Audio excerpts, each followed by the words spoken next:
The Yellow Rose Motel murders in Texas during the 1930s. The Great Depression is in full swing, and bank robberies plague the state. For years, rangers track gangs across the dust-blown highways, but one small motel keeps coming up in their reports. The Yellow Rose Motel looked like any other roadside stop, run by a sweet old couple who offered cheap rooms and hot coffee. But behind that friendly smile lurked one of the darkest secrets in Texas history. This is the story of the Yellow Rose Motel murders, a tale of bank robbers, undercover rangers, and a shocking discovery that turned a roadside inn into a house of horrors. Every time fugitives vanished near West Texas, their trail ended at the Yellow Rose. The couple claimed they knew nothing. "Just travelers passing through," they'd say with a smile. But rangers noticed the pattern. Criminals stopped here and then disappeared. Rumors spread that the couple were hiding fugitives in exchange for stolen cash, so the rangers hatched a plan. They sent one of their own undercover, posing as a desperate outlaw on the run. He checked into the Yellow Rose Motel, and then he vanished. When the ranger didn't report back, alarm bells rang. A raid was launched. Deputies stormed the motel, combing every room, every crawl space. At first, nothing seemed unusual, but then they found a locked door leading to a hidden underground cellar. What they discovered inside would haunt them for the rest of their lives. The cellar wasn't a storm shelter. It was a kill room. Along the walls were bodies, embalmed, dressed, and posed as if they were still alive, lounging together in a macabre display. The missing undercover ranger was there too. His badge was tucked into his coat, but he never had the chance to reveal who he really was. The truth was clear. The sweet old couple weren't harboring fugitives. They were hunting them, luring in criminals, murdering them, and preserving their corpses like trophies. The couple was arrested and charged. The old man suffered a heart attack in prison before trial. The woman died of cancer soon after. They never fully explained why they did it, or how many lives they had taken. For the Texas Rangers, it was a devastating chapter. The narrator's grandfather, who led the operation, carried guilt for sending his partner undercover into the motel. The Yellow Rose was eventually torn down, but whispers of its gruesome legacy still linger on lonely Texas highways. The Yellow Rose Motel looked like just another roadside stop, a warm smile, a clean bed, a hot meal. But behind those walls, it became one of the darkest crime scenes of the Depression era. What do you think? Were they motivated by greed, or was it something far darker, a twisted obsession with death? Let me know in the comments below. If you enjoy chilling true crime stories like this, don't forget to like and subscribe. Because sometimes the scariest monsters are the ones who seem the most harmless. The Deadly Landlady, Dorothea Puente's House of Horrors. You're walking down a quiet street in Sacramento, California. It's the late 1980s. The air smells of roses, freshly cut lawns, and faintly of damp earth. The houses here are the kind of quaint Victorian-style homes you'd expect to see on a postcard. White trim, neat gardens, retirees tending to their porches. At 1426 F Street, there's a two-story pale blue house with lace curtains in the windows and American flags in the yard. The kind of house you'd think belonged to a sweet grandmother, the sort who bakes pies and waters her geraniums every morning. But this house would come to be known as something far darker. A place neighbors would whisper about. A place where 9 bodies would be dug up from the soil. A place where vulnerable men and women, society's forgotten, vanished without a trace. This is the story of Dorothea Puente, the landlady who smiled, who served tea, who offered a bed, and who turned her boarding house into a killing ground. Part 1. The Mask of Sweetness. Dorothea Puente didn't start her life as the gentle old woman she pretended to be. In fact, her story begins with tragedy, instability, and hardship. Born in Redlands, California in 1929, Dorothea Helen Gray grew up in the shadow of the Great Depression. Her parents were abusive alcoholics. Her father died of tuberculosis when she was still young, and her mother lost custody of the children after neglect and abuse were uncovered. By the time Dorothea was 9, she was essentially orphaned. From there, she drifted through foster homes and institutions, shaping herself into someone who learned quickly how to survive by any means necessary. As a teenager, Dorothea realized that appearances could be her greatest weapon. She taught herself how to seem charming, how to put on a mask of sweetness. And behind that mask, she was calculating. By the 1940s and 1950s, Dorothea had married multiple times. Her relationships almost always ended in disaster. There were rumors of fraud, theft, even involvement in shady dealings. She developed a long history of petty crime, writing bad checks, lying about her identity, forging signatures. But it wasn't just small-time crime. Dorothea had ambition. She wanted money. She wanted power. And most of all, she wanted control. By the late 1970s, Dorothea reinvented herself completely. She dyed her hair white, bought horn-rimmed glasses, and began to play the part of the sweet, grandmotherly woman. She introduced herself as a caregiver, a woman who wanted to help the homeless, the mentally ill, the addicted, the disabled. People called her Mom, Grandma, or just the landlady. In reality, she was studying her victims, figuring out how to take their social security checks, how to control them, and eventually, how to get rid of them permanently. Part 2. The Boarding House at 1426 F Street. In the early 1980s, Dorothea opened her now infamous boarding house in Sacramento. The place looked perfect from the outside. Neat paint, lace curtains, rose bushes. Inside, the home was cozy, with a living room full of crocheted blankets and framed pictures. There was always coffee brewing. Dorothea specifically took in the kinds of tenants few others would. Alcoholics, drug addicts, people with disabilities, the elderly, the mentally ill, people fresh out of prison. These were people the rest of society had abandoned. To social workers, she seemed like a godsend. She provided cheap rent and meals for those who had nowhere else to go. She attended charity events. She volunteered.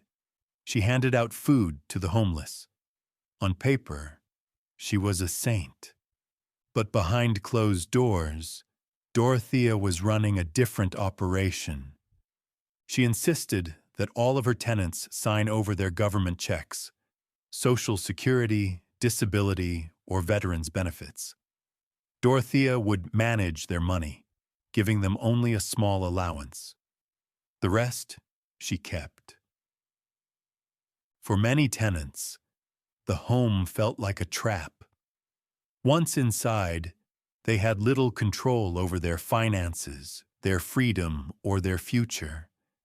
Neighbors began to notice strange things. Dorothea's garden, for example. She was always out back, digging, sometimes late at night.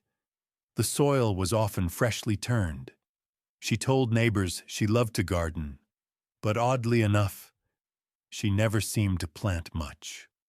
There were also strange smells, an odor that drifted from the yard. She explained it away as fertilizer. But no one wanted to question the sweet old lady who baked pies and donated to local charities. After all, who would suspect Grandma of murder? Part 3. The Victims. The truth was that Dorothea had begun killing her tenants. Seal. What do you think? Were they motivated by greed? Or was it something far darker, a twisted obsession with death? Let me know in the comments below. If you enjoy chilling true crime stories like this, don't forget to like and subscribe. Because sometimes the scariest monsters are the ones who seem the most harmless. The devil in the White City. Imagine a man so charming, so persuasive, that people lined up to trust him with their money, their health, even their very lives. Imagine a building designed not as a home, but as a labyrinth of horror, filled with secret chambers, suffocating vaults, and a basement of death. This isn't the plot of a horror movie.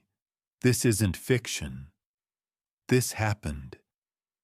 In the glittering heart of 1893 Chicago, as millions celebrated the marvels of the World's Fair, one man was quietly turning the city into his personal hunting ground. His name was H. Holmes, and history remembers him as America's first serial killer. Tonight, we're diving into his chillin' story, his lies, his murders, and the infamous murder castle that became one of the darkest landmarks in American history. So sit back, but keep the lights on. Because this story proves that sometimes the greatest monsters wear a smile. It begins in the late 19th century. The United States was transforming, cities rising, railroads stretching across the country, and Chicago becoming the beating heart of industry and progress. But beneath the booming skyline, something sinister was growing. In the shadow of the 1893 World's Fair, a celebration of innovation, light, and wonder, stood a building unlike any other. A strange, castle-like structure at the corner of South Wallace Avenue and West 63rd Street. Locals called it the Murder Castle. Its creator was a man born Herman Webster Mudgett, though history remembers him by another name, Dr. Henry Howard Holmes. He was charming, well-dressed, and articulate. A doctor, a businessman, a man who seemed to fit right into the glittering optimism of his time. But beneath his polished exterior was a mind of manipulation, greed, and murder. Holmes's story begins in 1861 in Gilmanton, New Hampshire. As a boy, he was quiet and intelligent, but there were whispers of cruelty. Neighbors recalled how young Herman was bullied for his shy nature, and how he showed a peculiar fascination with death. One story tells of how local children forced him to touch a human skeleton in a doctor's office, hoping to terrify him. Instead, it sparked an obsession. By the time he attended medical school at the University of Michigan, Holmes had already developed a reputation. He was skilled in anatomy, but more disturbingly, he used his knowledge to commit fraud, stealing cadavers, taking out insurance policies on them, and staging fake accidents to collect the payouts. It was the beginning of a lifelong pattern: charm, deception, and cold-blooded calculation. After graduating, Holmes vanished into the currents of 19th-century America, drifting from town to town, leaving behind unpaid debts, angry business partners, and rumors of darker deeds. But in 1886, he arrived in Chicago, and there, his true legacy began. Holmes took a job at a pharmacy on the South Side. The store was owned by an older woman and her husband. Soon after Holmes began working, the husband died under mysterious circumstances. Not long after, the widow vanished.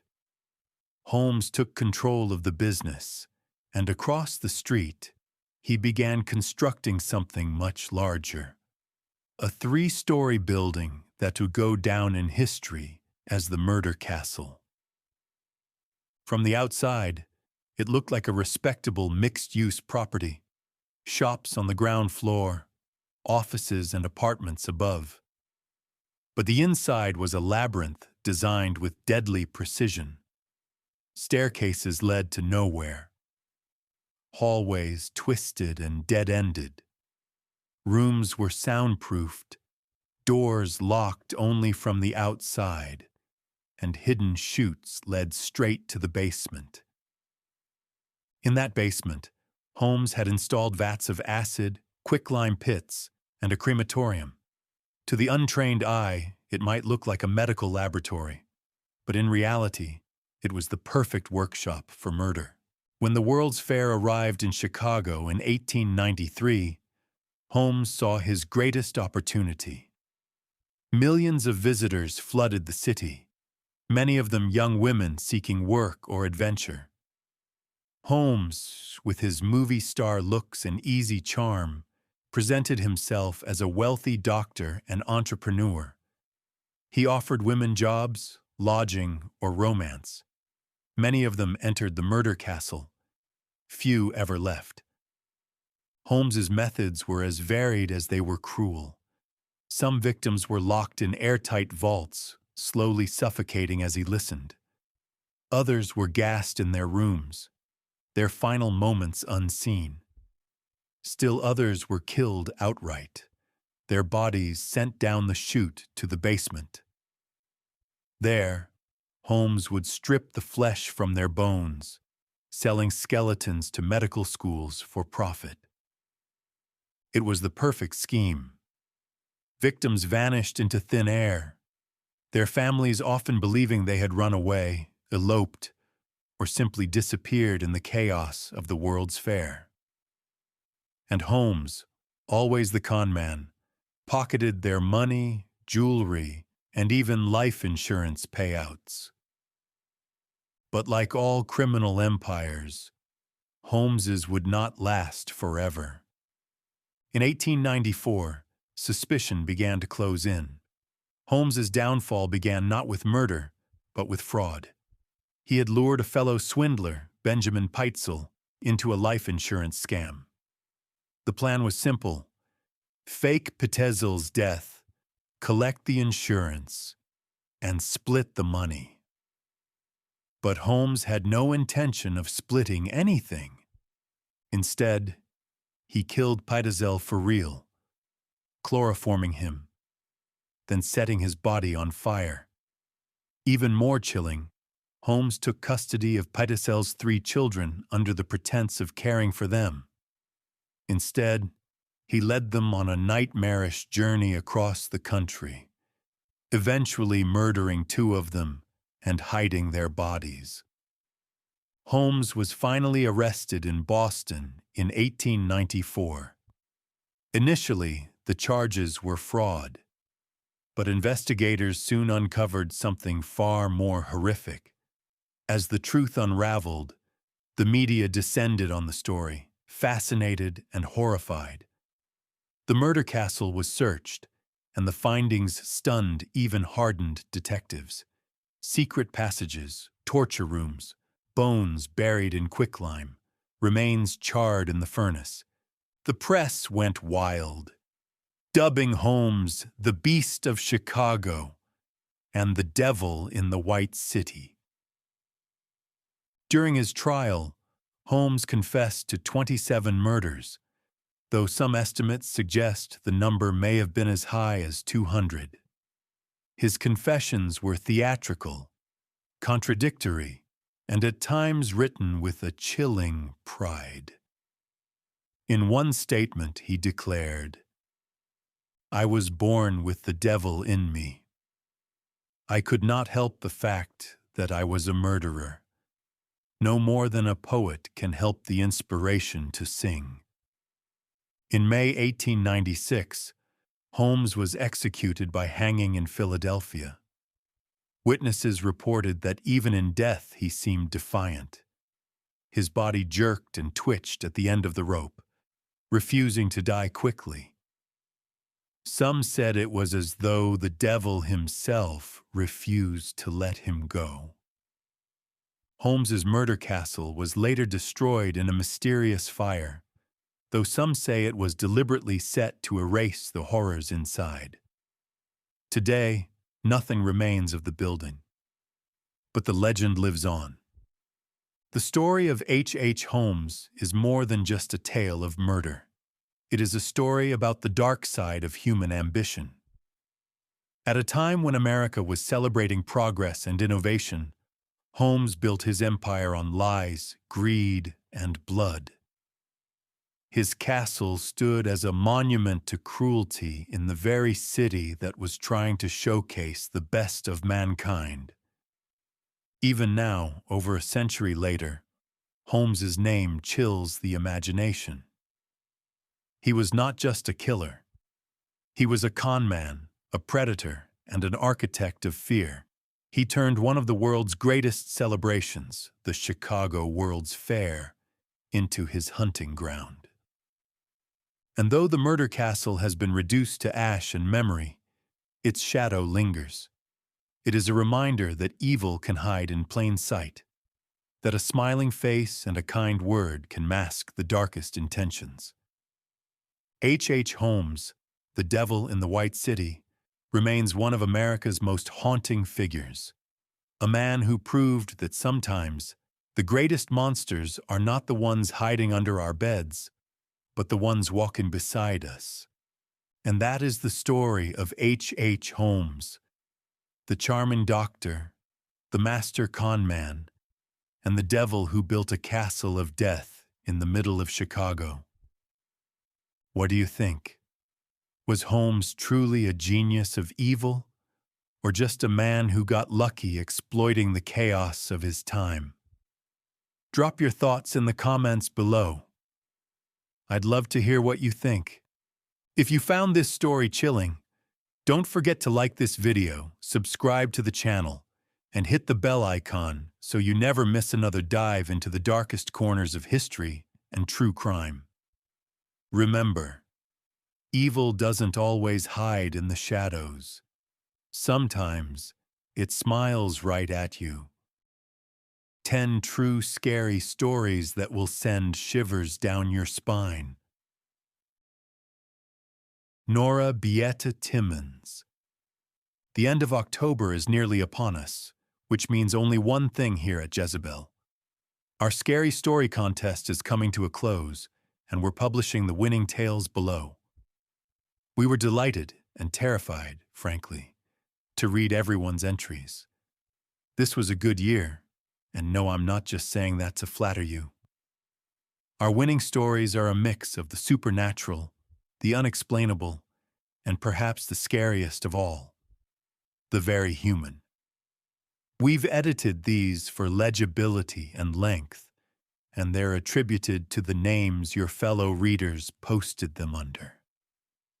Read on at your peril, and if you want to read all 400+ comments on the call-out post, head on over here.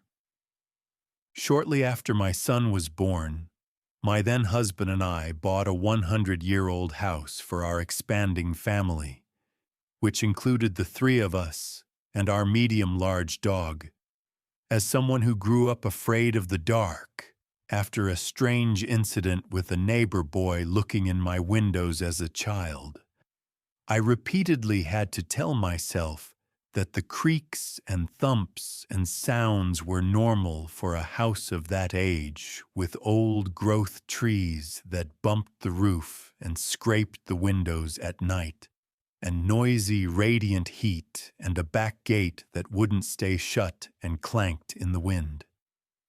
I'd hear something, and instead of investigating, I'd hide under the covers like any reasonable adult. When my then-husband and I split up, I kept the creaky house and he kept the medium-large dog. When my son was still small, the two of us were watching a movie in the front room around dusk when my phone died. As a Type B personality, the one charger I had was typically strewn somewhere about the house. This time I found it in the kitchen. But as I crossed to the counter to plug it in, I had the overwhelming, goosebumpy, tingly, sinking sense that something was very, very wrong.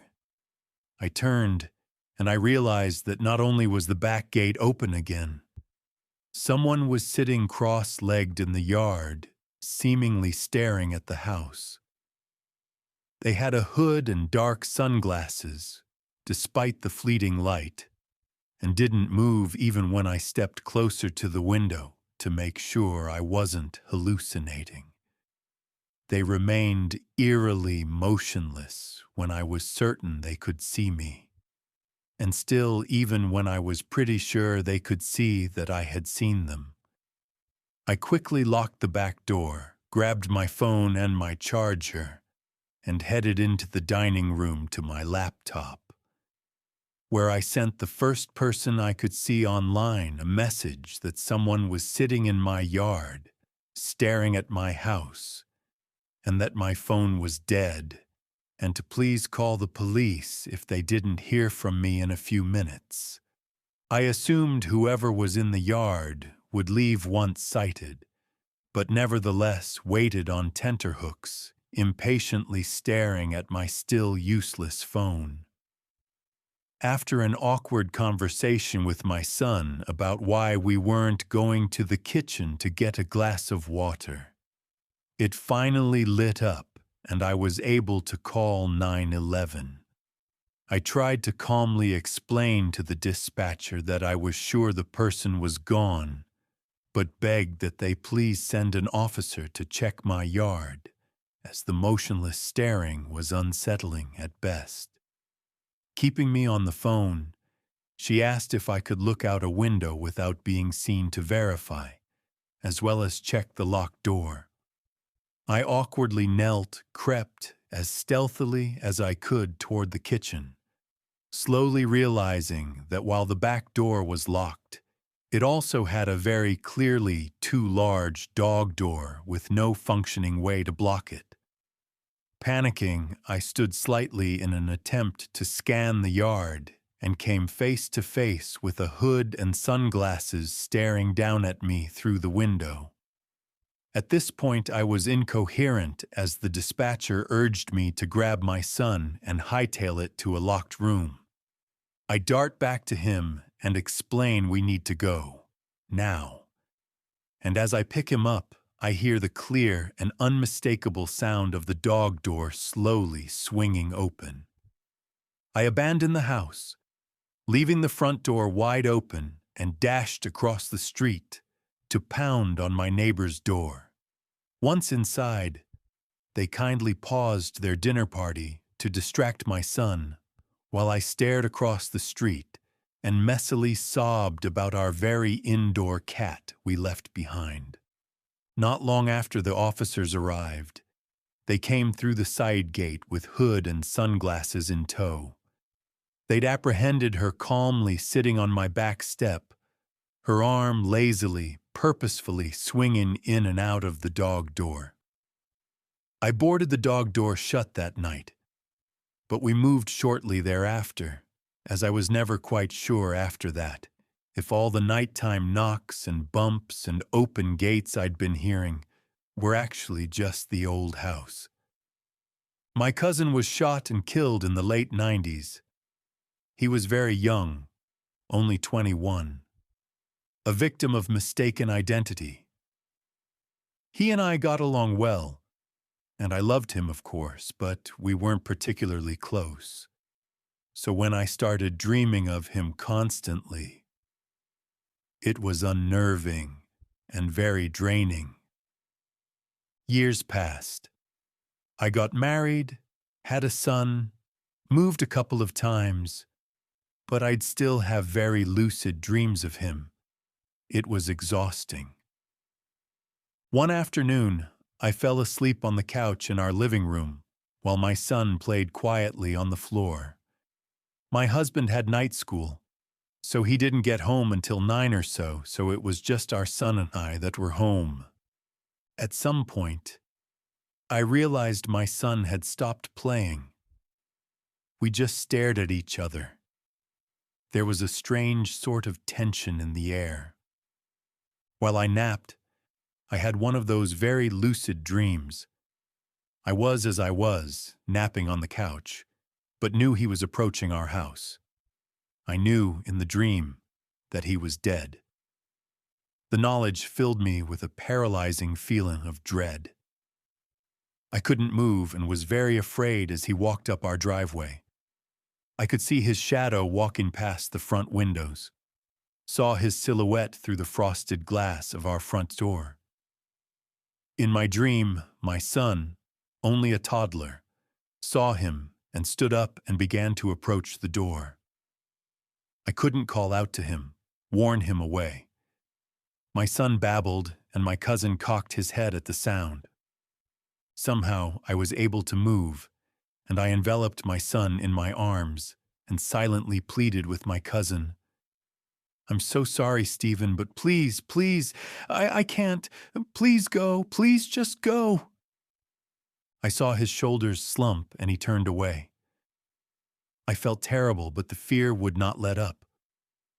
I peeked through the window beside the front door and saw him walking away, turning the corner by our garage, and then I startled awake. I looked around outside, through the window. All was normal. My son was still playing on the floor. Everything was okay. I picked up a book I'd been reading to take my mind off my disturbing dream. At some point, I set it down and realized my son had also stopped playing. We just stared at each other. There was a strange sort of tension in the air, a ringing in my ears. Suddenly there was a loud crashing sound. Our glass screen door had shattered. Just up the stairs, by what's-her-name. Back in the late 2000s, I was in my early 20s and living happily for a few years as a broke expat in Berlin. One of my roommates, who was from the UK, and I were out late-ish seeing a band play, maybe around midnight or 1 a.m. And afterwards, we were headed home. Walking through a relatively central but quiet part of the city, towards a subway station entrance. We were in high spirits after a couple drinks and a fun night out.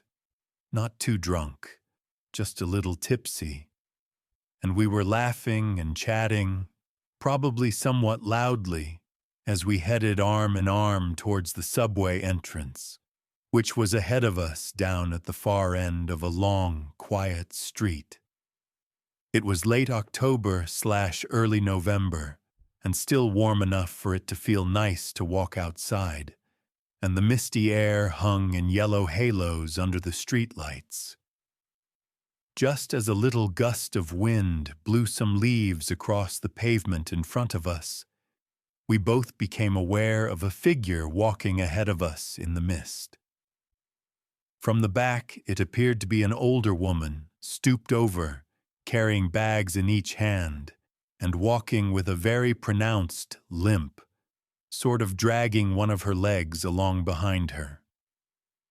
We were speaking English, and nearly about to pass around her on the sidewalk, when the woman cried out rather exaggeratedly, in English, but with a thick German accent, "Oh, help! Won't somebody help me?"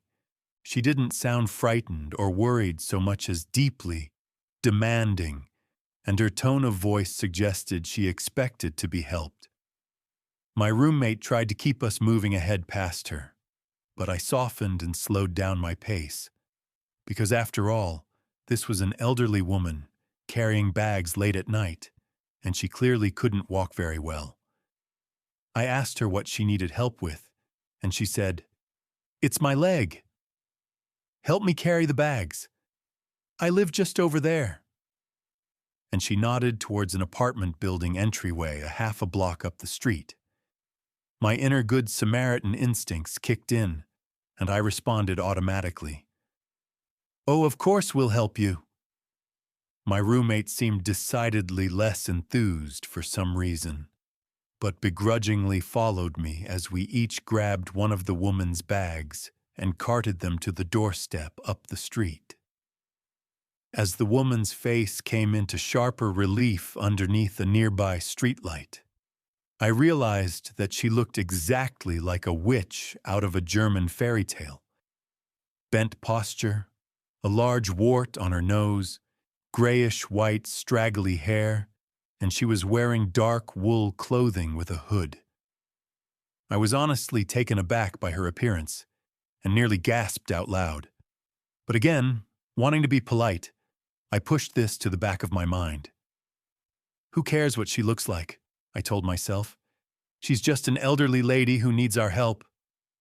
When we arrived at her building's doorstep, the entryway door was surprisingly ajar, not the norm at all in the neighborhood we were in, and she pushed it open easily, suddenly seeming to possess more strength than she had had moments before, and leaned forward to hold it for open me so that I could go in first, and she would be behind me. She gestured up a dark and dingy flight of stairs and breathed, "Just up the stairs, just up the stairs."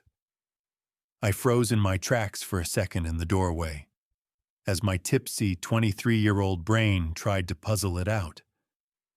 Logically, the polite thing to do would be to carry the bag up the stairs for this woman, right? But then again, all the hairs were standing up on the back of my neck, and the building's hallway and narrow staircase in the dim fluorescent yellow light looked awfully foreboding. I could just make out a doorway at the top of the stairs on the right-hand side that was also slightly ajar, leading into an apartment. An air of intensely stale, musty smoke wafted down the stairs, and then there was the tone of stark urgency in the woman's voice as she urged me to step fully inside and get up the stairs as quickly as possible. If I had to describe her tone, it wasn't too far from the voice of a cartoon villain rubbing their hands together while hatching a nefarious plan. As I stood in the entryway, tipsily trying to weigh the very bad feeling in the pit of my stomach against my lifelong fear of being impolite, I actually giggled at how absurdly horror movie-esque the moment felt, so much so that it couldn't be a real threat, right? It was too spot on, so I must be imagining it. Fortunately, my roommate, who had seen more shit in her life than I had at that point, literally yelled out, "Oh, hell no," hooked her arm into mine, and pulled me out the door and down the street as quickly as possible. The old woman yelled disappointedly after us as my roommate whisked me across the street and down the subway stairs, back into the safety of a warm, brightly lit public space full of people. Once we had safely escaped, my roommate shared the two things that had set off definitive alarm bells in her head. 1. She was certain that the woman's limp wasn't there initially as she walked ahead of us, and that it had only appeared as we got closer to her. and two, in her words. As you stood in the doorway, I suddenly knew that she had a creepy adult son waiting for us at the top of the stairs who was going to chain you to her bed. Perhaps it was just our fanciful imaginations, but I have always felt grateful to my roommate's instincts for keeping us away from whatever was at the top of those stairs. That's Not a Cat by Sala. My rural neighborhood is home to a large feral cat population, and I always keep food and water out for them on my deck. Last spring, I woke up in the middle of the night to use the bathroom. I sat down to pee and looked out the window, which has a clear view down over the deck. Looking down at the deck, I saw a large figure at one of the bowls. I was half asleep, and it was quite dark, though there was some ambient light from our garage, and at first I thought it was a raccoon, or a giant skunk, or maybe even a coyote. Then, with the most skin-crawling sense of horror, I realized it was a human man crouched on all fours, eating cat food out of the bowl with his mouth. I whisper-yelled to my husband with, I guess, enough panic in my voice that he immediately got up and came into the bathroom without asking why I was whisper-yelling for him at 2 a.m., and kind of spluttered and pointed out the window. He looked out, and I could see the same reaction play out over his face in the few seconds it took him to realize what was going on. It's a large cat. No raccoon, no coyote, no WTF, it's a human. I called 911 and told the dispatcher there was a strange man on our porch acting suspiciously. "Ma'am," he said, "what do you mean, suspiciously?" I told him there was a guy eating cat food out of a bowl with his mouth, no hands, on the back deck. He said he'd send a patrol car right over. Meanwhile, my husband tiptoed downstairs to get a baseball bat from a closet, and I continue peeking out the window to keep an eye on the dude, barely believing what I was seeing. At some point, I suppose he must have stopped eating. There wasn't that much food out to begin with, and unless he was eating kibble by kibble, he would have finished very quickly. But he remained in the same hunched, crouched position over the bowl, the back of his head and his face obscured by the hood of his sweatshirt. Then, with the most skin-crawling sense of horror, I realized it was a human man crouched on all fours, eating cat food out of the bowl with his mouth. After what felt like hours, but was actually more like 5 or 6 minutes, we saw headlights approaching from down the road. Our visitor must have seen them too, because he got up, easy as you please, walked off our deck, and disappeared into the shadows at the edge of the yard. We had a cruiser parked in our driveway for the rest of the night, and the next morning installed motion-activated lights and a camera. We took the cat food off the deck at night for the rest of the month. We haven't had an unwelcome visitor again, but I will always be afraid of looking out the window in the dark and seeing a man instead of a cat. The Night Terrors by Chaotic Insomniac. Many, many years ago, our son went through an extreme night terror phase that gradually morphed to include sleepwalking. He was only 3 at the time and not very articulate yet. He didn't seem to remember the night terrors and wasn't afraid of being alone in his room or even of going to bed on his own. Thither he would go, without any prompting, and we'd go check on him and see his little sneakers neatly placed beside his bed, and him curled up under the covers in his PJs. We found that having him sleep in bed with us prevented these episodes altogether. So for weeks, we did just that. It was a bit of a squash, but definitely beat the alternative. But shortly after we resorted to this fix was when the sleepwalking began. One night I felt him clamber over me, and groggily I assumed he had to go to the bathroom, and almost instantly fell back to sleep. I woke to his terrified screams, disoriented about where he was. My husband found him, shaken uncontrollably, next to his bed, eyes dilated and blank with horror. We carried him back to our bed, holding him close, and waited for him to fall back asleep. This continued to happen off and on for weeks before my mom brought a lady who was a self-proclaimed curandera, or witch doctor, to our home and had her cleanse it. She said our house had a lot of negative energy from previous tenants and restless spirits of small children who had become attached to our son. This was all horrifying to hear. We had experienced odd things, but none more disconcerting than our son's night terrors. The night terrors stopped after her cleansing, but other activity kicked up, and we continued to have our son sleep in our room, terrified that he'd have another episode. Some of the other experiences were knocks within the walls, doors opening on their own, pictures flying off the wall, doors slamming shut as you approached them, though no one was on the other side to have been able to slam them.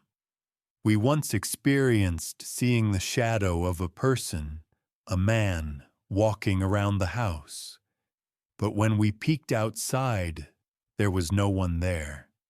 The last straw was when the both of us had the same nightmare, woke drenched in sweat, and seeking comfort from the horrifying dream, only to tell it and realize we'd been dreaming nearly the same thing. In the dream, we were across the street, talking to our neighbors when they pointed out that our house was on fire. We looked back and saw that the house was enveloped in black smoke. We could see our son banging his fists helplessly against the front bay window. Panicked, we rushed across the street and into the house searching for him. In my dream, I found him and held him tightly to me as I ran back outside to safety, only to realize the bundle I held in my arms was his baby blanket and not him. I stared back at the house in time to see it collapse in a fury of flames and woke up screaming. My husband dreamt he went into the house and could hear my son crying out for him and couldn't find him. Then he heard a soft, "Daddy," and reached down and grabbed him up and ran outside. As he ran, he realized that our son felt very light in his arms, and when he looked down, he saw he was only holding a teddy bear. Needless to say, this rattled us even more. We promptly moved out, staying in my parents' small guest room until we could sell the house. It wasn't on the market long, and wanting to be upfront about our experiences, we told the buyer against our realtor's advice. He was a much older man who planned to use it as a rental property and waved off our experiences as nervous nonsense. Just Doing Its Job by Jen Yurty.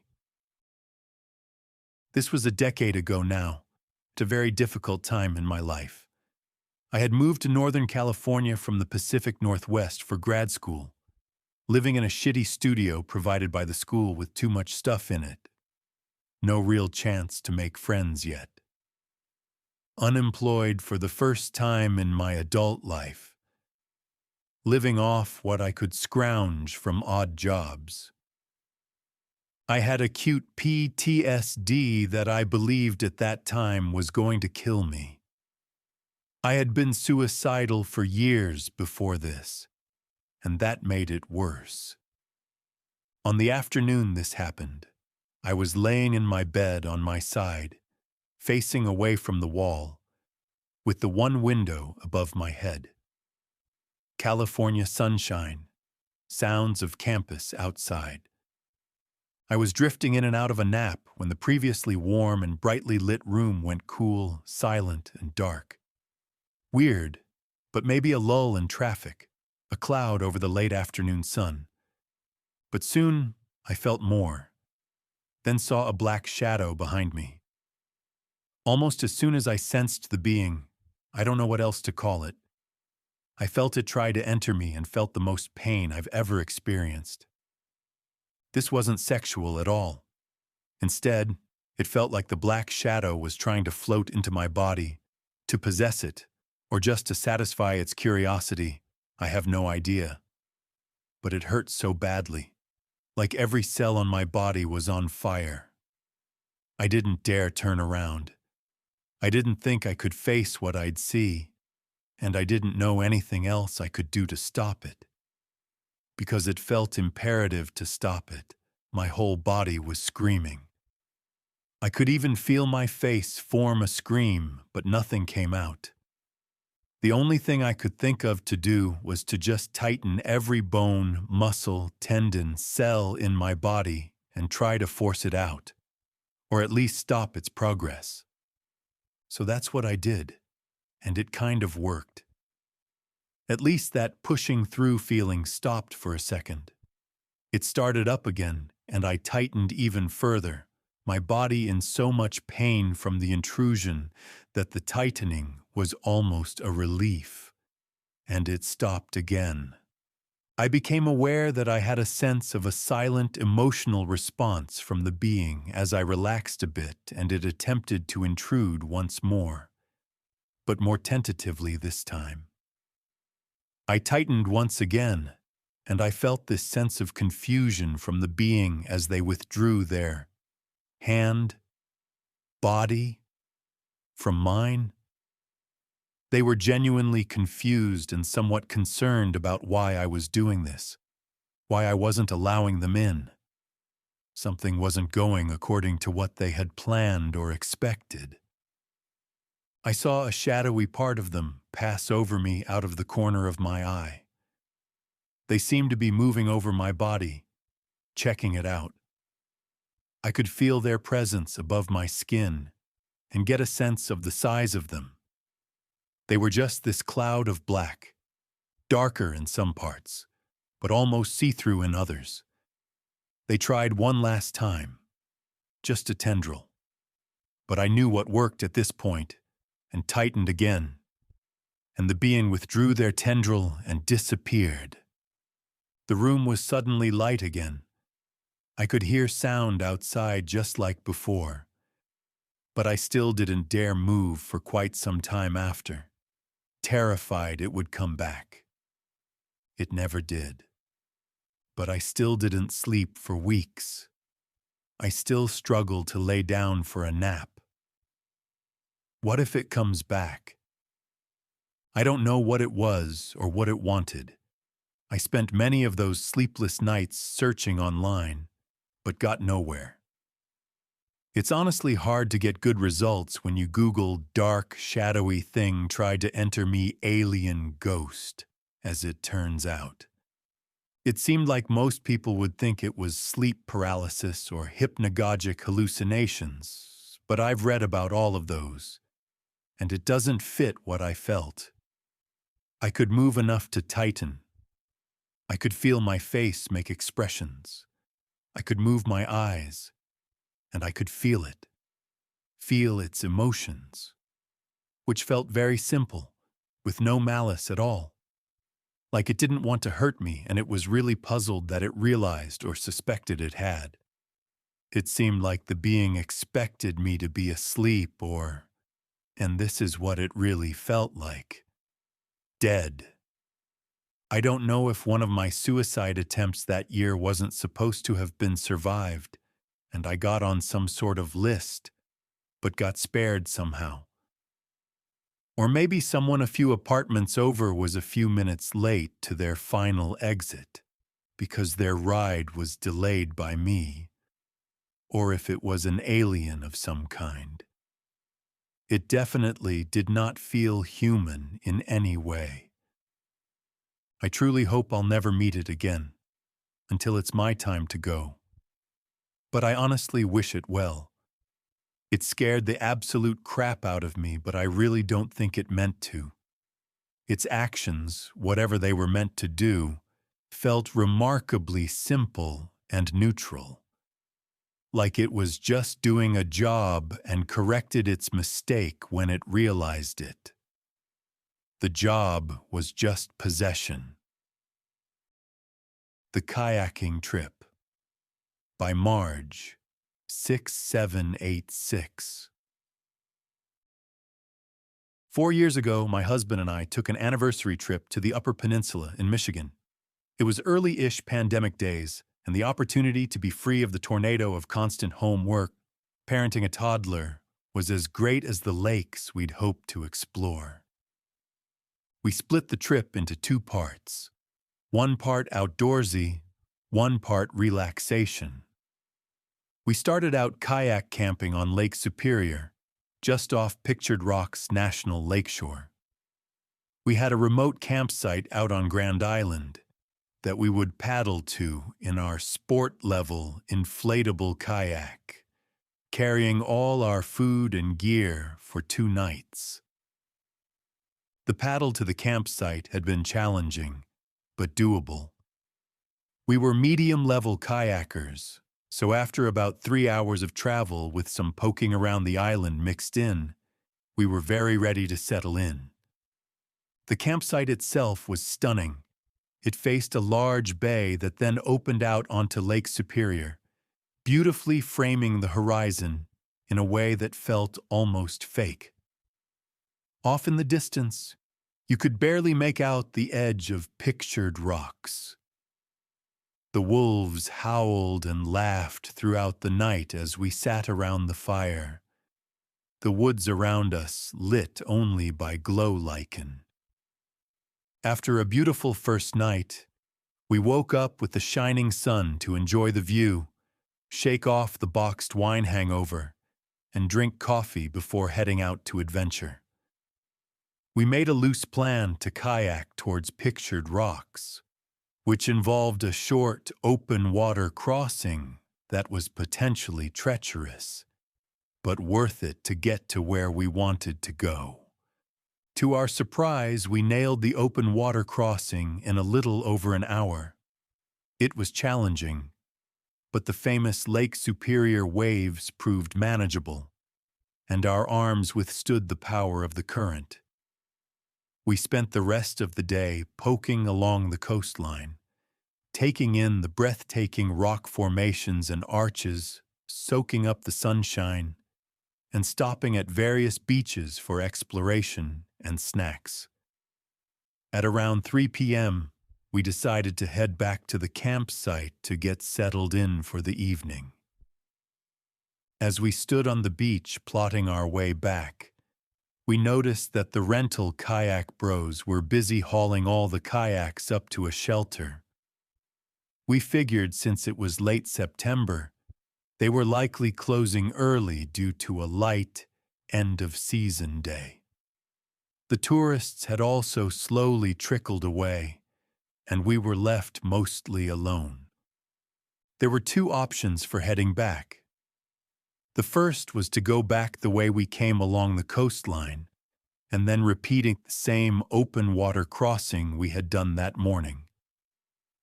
This would also take us against the current, meaning we'd be working a lot harder and adding time when we didn't necessarily have the daylight to spare.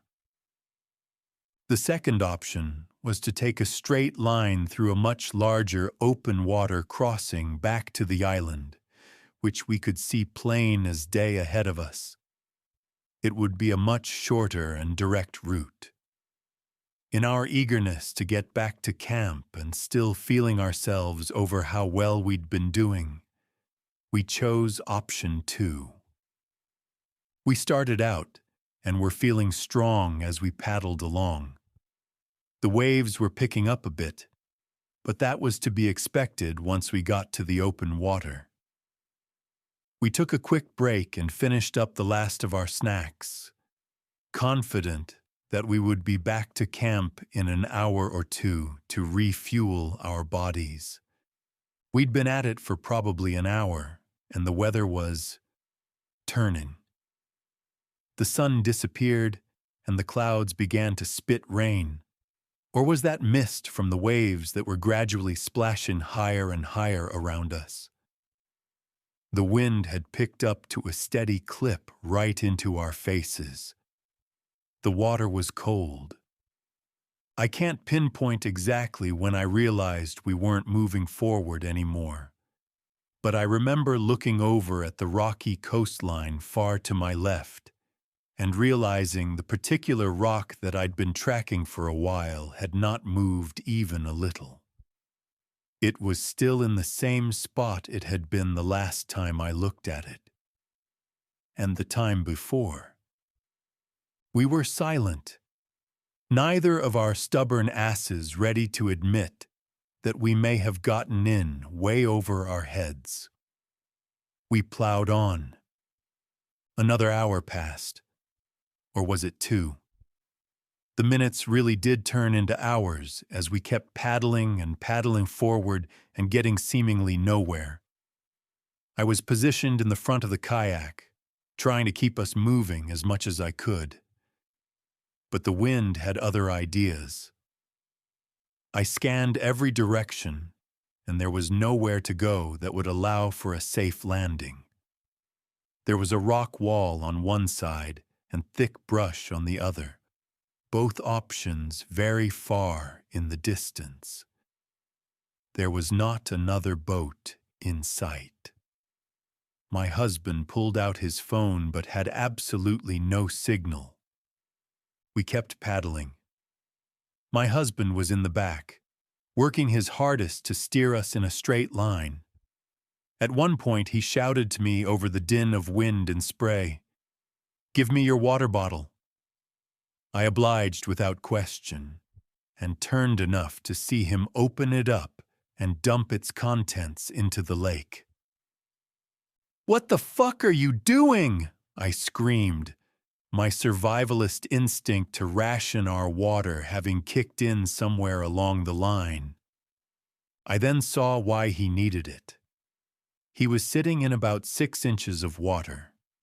60-degree late-season Lake Superior water. And he'd been in it for what was likely about 2 hours, or was it?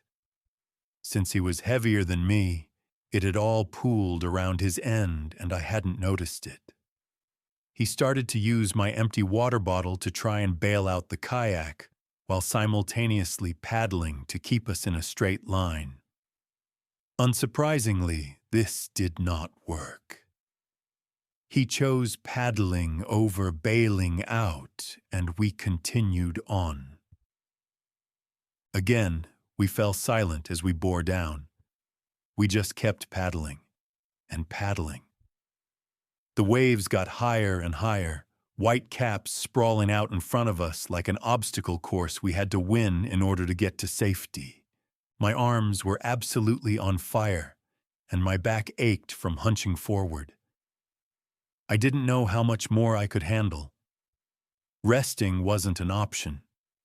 Rest meant the wind pushed us back, undoing any forward progress we had worked so hard for. I thought about our son. I thought about our house. I thought about my parents. I thought about my job. It was getting darker by the minute and the waves kept coming. We were amateurs to rough water, so every wave proved a teachable moment. I was now sitting in about 6 inches of water, which meant my husband was getting close to waist deep. My watch had died somewhere around hour 3, but I didn't dare ask for the time. Through either telepathy or just practice after 10+ years of communicating with each other, We each silently decided our only option was forward. We just had to get into the bay that led to our campsite. The water and wind would be calmer there. So we kept going. We occasionally shouted words of encouragement to the other over the howl of the wind, but we were mostly quiet. I thought about how deep the water was. I thought about how stupid we were. I thought about the cozy Airbnb we had booked for the next leg of the trip. I thought about the kayak rental bros packing it in early since it was obvious to them the weather was going to turn. And then I looked up, and the island was upon us. I wasn't sure when or how it got there. It was nighttime dark now, and I could see the silhouette of its tree line in the occasional low moonlight that poked through the clouds. We were entering the bay, and we each let out a tentative sigh of relief. When we finally pulled up onto the island, we both rolled out of the kayak and flopped onto the beach. We couldn't move. We finally figured out the time, and it was after 8 p.m.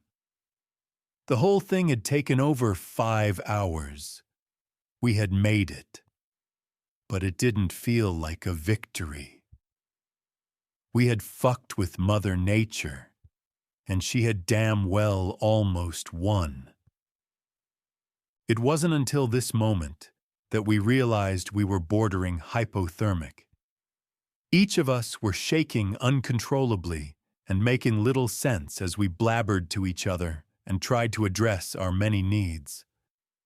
We stripped naked, just right there in the open.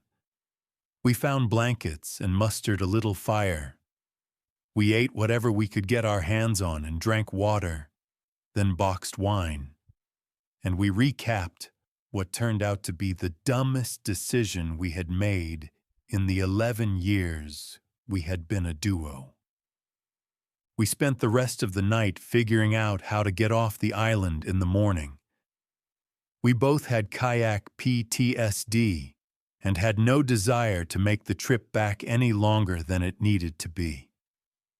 In the end, we portaged the kayak and all our gear to a broken-down dock on the opposite side of the island to shorten the return trip.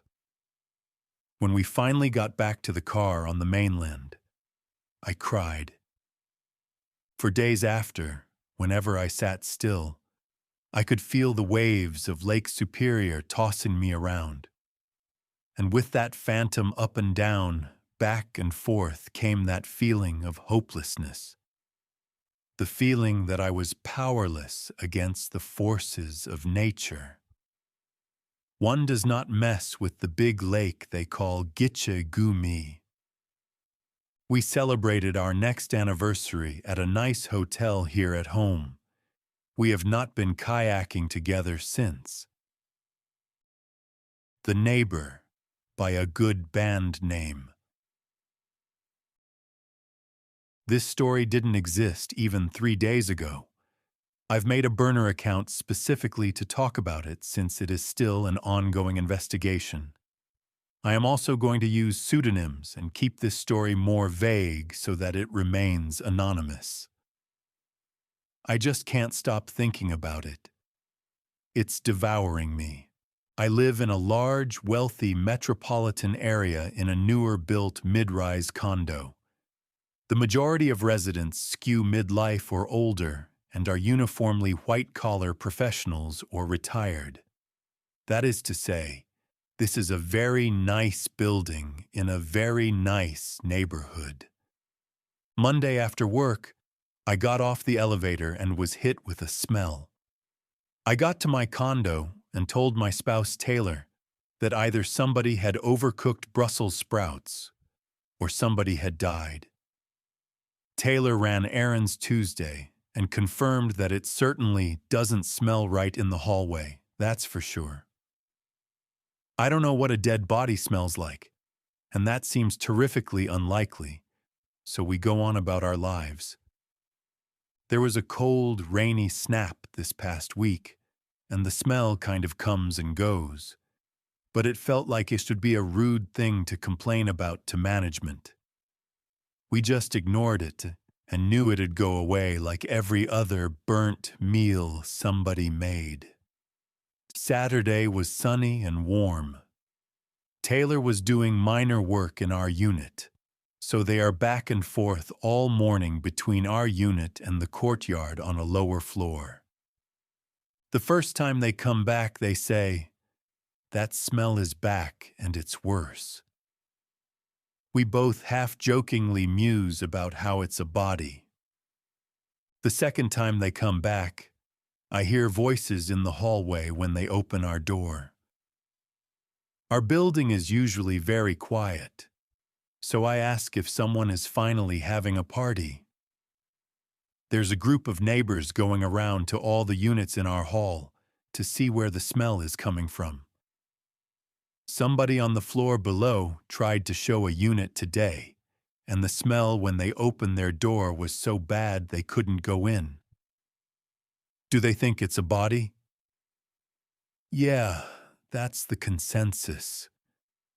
The third time Taylor comes back, they confirm the unit has been identified and the owner contacted.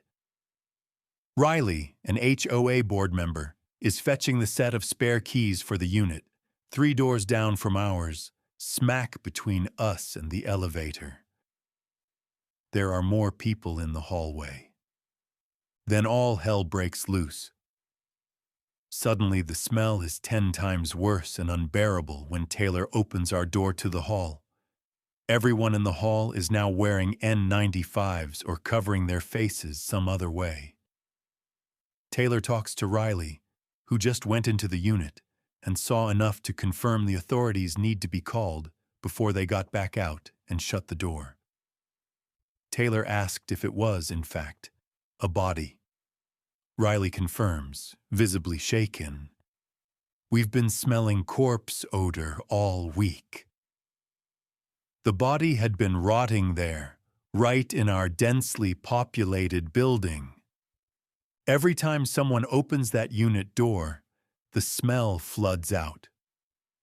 Cops have showed up and are asking routine questions to the neighbors. We overhear them say the body was found in a bathtub, that CSI has been called, and they need to search the deceased's car. The smell is so bad I barely make it out of my unit before I run back and have a mild breakdown. Finally, we get out and evacuate the building for the day. I do not want to go back home, so after hours in the city, we return to sit in the courtyard with some neighbors and drink and talk. A few are pulled to be interviewed. The cops want their doorbell camera footage to try and determine when the deceased was last seen alive. We watch as CSI flashbulbs go off from the unit. The police in the building are wearing respirators now. The unit below it has all its windows open to air out. We decide to go to dinner. We leave the building and run smack into the coroner. I badge them in and hold the door for the gurney and body bag, 7 hours after the discovery was made. It would be freaky enough if that was the end. It's not. All the usual questions aside, why did no one notice they were missing for more than a week? Did they not have a job? Family? Friends? Strange details start emerging. The deceased was a 1-bedroom renter in our building since it was built 18 years ago, the past 9 years in the unit where they died. According to Corey, who shared a wall with the deceased and who knew them cordially but not enough to know their last name, they were a retired military veteran, and there was hardly any furniture in the unit, just a single chair in the main room. No table or anything. Riley confirmed this and also told us there was a handwritten note on the refrigerator. In case of emergency, call the VA. Yesterday, a resident ran a background check on the unit and shared it with me. The resident was in their mid-50s, not exactly die of old age to me. They did live in our building all this time, and in a few states before that, back to the early 1990s.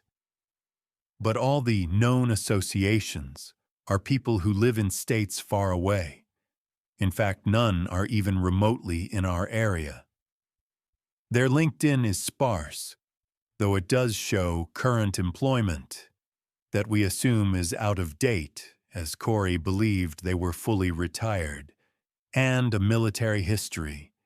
But there are no interactions, and the contact info links back to the LinkedIn page itself. So what did they do for the last 18 years? Nothing? Met no one? They have no social media we can find. The police don't seem to be doing much better, given that they're coming around to us asking the same questions.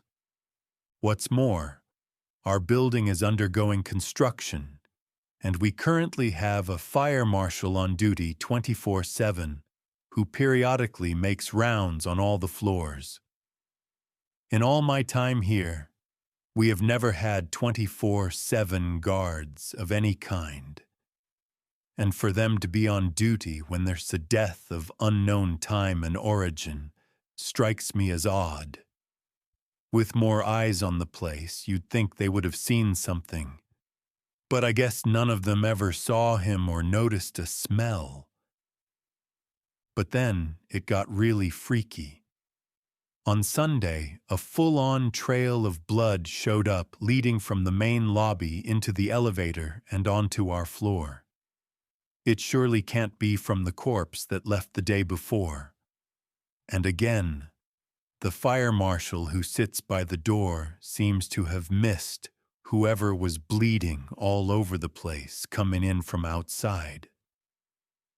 Emil complained to the board, and the board told them they don't know what to do about it except wait for the cleaning staff to do it on Monday. So Emil and Corey clean our floor lobby of the bodily fluids themselves. The police came back yesterday for more interviews. They called the VA to try and determine next of kin and medical history. The VA has no record of this person existing. Then last night, Monday, another trail of blood is found at the elevator and into our top floor lobby.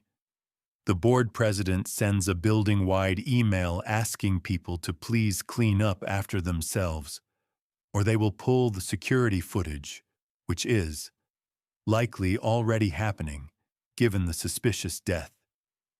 We are all frazzled and overwhelmed, and the last thing we need is someone free bleeding all over the place while an active investigation is happening. Emil and Corey and I hope this is just a dog in heat and a lazy owner. But then why isn't the blood showing up more than once a day? The unit is still an active crime scene until detectives can determine a time and cause of death. There is still no next of kin to be contacted for the deceased. I don't feel afraid or unsafe. But everything in our hallway feels so open-ended and unresolved right now. Who was this person? I know Occam's razor says they were probably just someone with no friends, who kept to themselves and lived alone and had a heart attack or aneurysm or something sometime last weekend, and didn't have anyone in their life to wonder why they hadn't been heard from in a while. But even if the saddest possibility is the most likely, what is with the "in case of emergency" note, and the VA having no knowledge or record of them? And it doesn't explain the multiple days of blood in the elevator either. I am really shaken by this whole experience, first from realizing what I was smelling all week, and then realizing how utterly sad it all is. But still, pardon the pun, something stinks to high heaven about it. I don't know who they were before they died. Apparently none of us did. I hope we get some answers soon, but until then, there is just an eerie feeling in our part of the building. I can't stop thinking that, except to pay their landlord every month, it's like they never existed at all. The Mustang by Tootie Lou. My partner and I were watching a friend's old house and his dogs in upstate New York while he was out of the country for work. The house is old, early 1800s, and huge and beautiful but a bit creepy, but we needed to get out of the city, so we jumped at the cushy gig. We rented a car and we were headed up from the city. Our friend had left earlier that day, and the dogs were in the house. I'd been driving most of the way, but my partner took over once I got sleepy. They're driving us on a dark, narrow mountain road in the Catskills. The road on the right side of us is a small ditch that quickly rises back up into the side of a mountain. The road on the left side of us is right on down the mountain. Pretty much a straight drop. Our turn is coming up. We're the only car on the road and have been for almost an hour. My partner puts the turn signal on, and we're turning, and then we suddenly hear this revving engine sound behind us, and this sports car, like a 90s Mustang or something, going probably 100 miles per hour, zooms up next to us and swerves to the left to overtake us and make the turn before we do. My partner jerks the wheel to the right at the last second and slammed on the brakes, and we veered off and managed to stop with one tire crooked into a ditch, inches from crashing into the side of the mountain on the right side. The other driver truly almost T-boned the driver's side of our car. We would have gone straight into the side of the mountain. While we're catching our breath, police lights and sirens screech up behind us and past us, chasing after the driver. We sat there in the car for a few minutes just staring and breathing, talking each other down from how close we'd been to a fatal accident.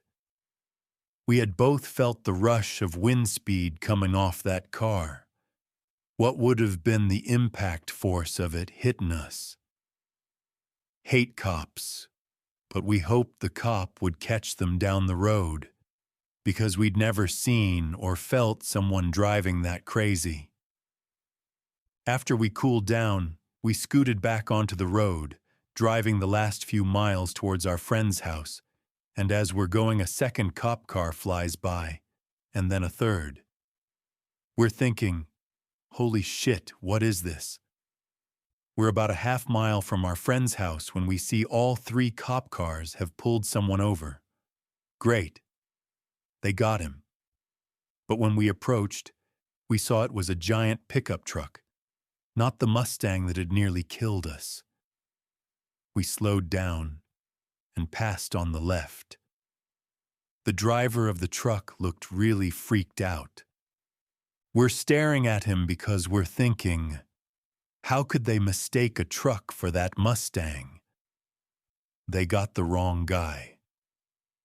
There was a sound that at first I thought must be an alarm system, but once I fully woke up, I realized it was a howl, and it was coming from everywhere. We went a bit further and were approaching our friend's house up the road on the right, and I was looking up the directions our friend sent. Pull halfway into the driveway, get up and open the gate, etc.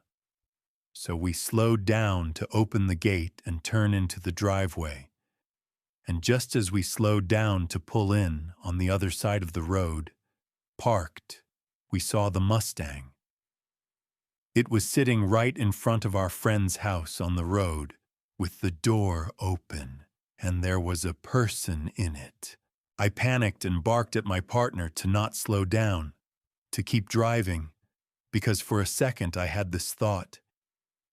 Don't let him see you go in this house." But we were already turning into the driveway, and I had to step out of the car and throw the gate open, and I kept telling myself, "Don't look at him. Don't look." But I did, and he was looking right at me from inside the lit car. I can't tell much about what he looked like. White guy, middle age maybe, but his expression. It was this blank stare of determination, like he couldn't see me fully, but right before I turned away, I thought he gave me a kind of a snarl. I ran through the gate, closed it as soon as my partner drove through, and jumped back in the car. We sped up the driveway, jumped out of the car, fumbled the lockbox and the key open, and ran in the house and started running around, turning off lights, checking the doors, and closing all the curtains. His dogs are freaking out barking, but they're both little lap dogs, so it wasn't like they were going to protect us.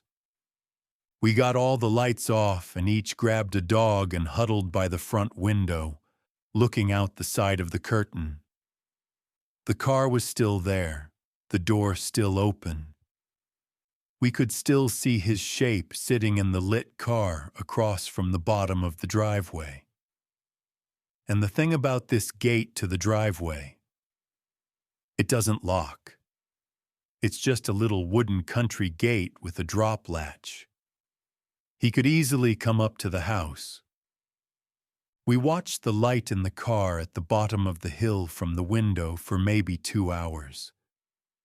We kept wondering where the cops were, why they pulled the other guy over when it was clearly this guy who was the psycho, and how long he would sit there across from the house, until the light simply shut off. We think? Neither of us was 100% sure, but we kept going over it, and neither one of us saw or heard it drive away. Logic won, though, and we convinced ourselves we must have missed it driving away, and it was just a reckless, drunk driver who eventually headed home. We were both exhausted, so we decided to just get the dogs and pile into bed in an upstairs bedroom. We were too freaked out to sleep on the ground, floor, and try to watch a dumb movie to calm our nerves. The bedroom was in the front of the house, and every once in a while, I would see something out of the corner of my eye through the upstairs window and think it was the light in the car coming on again. But when I actually turned to look, there wouldn't be anything. So I'm proud to say, we eventually fell asleep to Mighty Ducks 3. We both woke up at the same time a few hours later. It was maybe 4 a.m., and every light in the room was on. And judging from how lit the yard was out the window, every light in the entire house was on. We had turned every light off before we went to sleep because we were terrified of someone seeing in. And there was a sound that at first I thought must be an alarm system. But once I fully woke up, I realized it was a howl, and it was coming from everywhere. It sounded like it was coming from the walls and the floor and the ceiling and bed all at once. The tiny dogs were barking so hard, they actually sounded kind of vicious. I just thought, he's here. We had gone to sleep with the only weapons we could find in the house tucked under our pillows. My partner had a dull kitchen knife, and I had a hammer. We grabbed them and started to get out of the bed, and then the light started to move. First, the 2 ceiling light bulbs and the 2 lamps started passing it around our room, and it went in a circle for about 2 rounds, and then the noise stopped, and the room went completely black. We could see the light in the hallway getting brighter under the door frame. The dogs got confused and stopped barking, and slunk away from the door and went under the bed. Then the hallway light went out, and I could see through the window the reflections on the grass outside of other lights in the house flashing on and off. The porch light, the room next to and under us, and then all the lights cut off altogether. This is a house where the porch light is always on, and with emergency floodlights with a generator. This house can go off-grid if need be. This house has a full backup system. But there was nothing on. It was pitch black. Eventually, amid what the fucks and tears and bargaining about who was going to go check the house or flip the breaker switch in the basement, we came close to deciding. Us both then finally agreed it was neither. We fell asleep again. The next morning when we woke up, everything was fine. The lights worked. The dogs seemed untraumatized. We were shaky as hell, but the sun was out, and it seemed like maybe we'd just had some great spiritual misunderstanding the night before.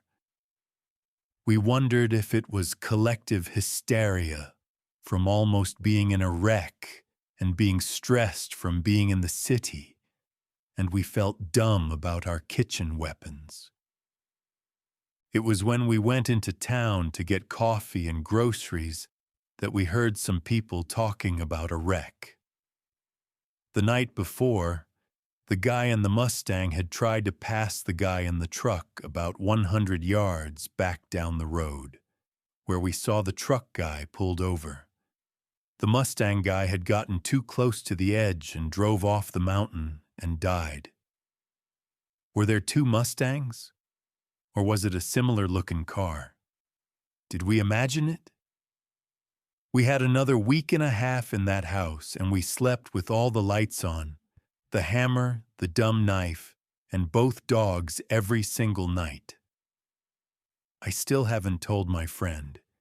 He's back in his house and he loves it, and if someone told me that shit, I would move immediately.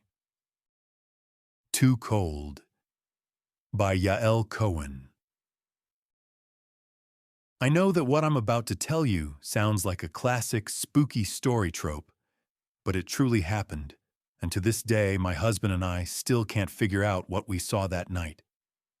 Late one freezing cold February night some 25 years ago, we were coming home from visiting friends. The fact that it was cold is important. It was about 10 degrees Fahrenheit, and the cold was biting. We were on the last mile to our house, and it was around midnight. We took a left off the old state highway onto a narrow half-mile-long road that winds past a tidal marsh. The first 1/10 of a mile of that road is creepy even in broad daylight because of the stillness and hush and the trees hanging overhead on either side. At this time, a developer had built homes along the second half of this road, and that's where you hit the first street light as the road begins to climb. Prior to that point, the road is pitch black, and you need to put your high beams on. Just as we emerge from the dark and reach the first street light, we see her. Up ahead of us, walking in the same direction we are driving, is a woman strolling slowly up the left-hand side of the road, lit up by our headlights. Her back is to us as she climbs the hill. Her long blonde hair flows down her back, and she's wearing a diaphanous dress or nightgown that you can see the shape of her body through in the headlights. No winter coat or hat. And this is what chills me to the bone. She's barefoot. She is strolling up the street as leisurely as if it were a warm July night. My husband, who was driving, turns and looks at me with shock on his face. And we just kept driving. Neither of us looks over our shoulder back at her as we pass her. We are irrationally afraid to What if she isn't there when we look back? When we got home just 2 minutes later, we raced into the house, turned on all the lights, and talked about what we had seen. We tossed around every rational explanation we could think of. She was sleepwalking. She was mentally ill. She had an inability to experience cold or pain. But where had she come from? The direction she was walking from was either the old state highway or the tidal marsh. We debated whether to call the police. But what would we have said? It would sound ridiculously implausible. A woman in a thin cotton gown walking barefoot on a freezing winter night. The next night, which was just as cold, out of curiosity, I conducted an experiment. I took off my shoes and socks and attempted to go for a leisurely stroll on our driveway. After just a few steps, I found that it wasn't humanly possible to. So who or what did we see?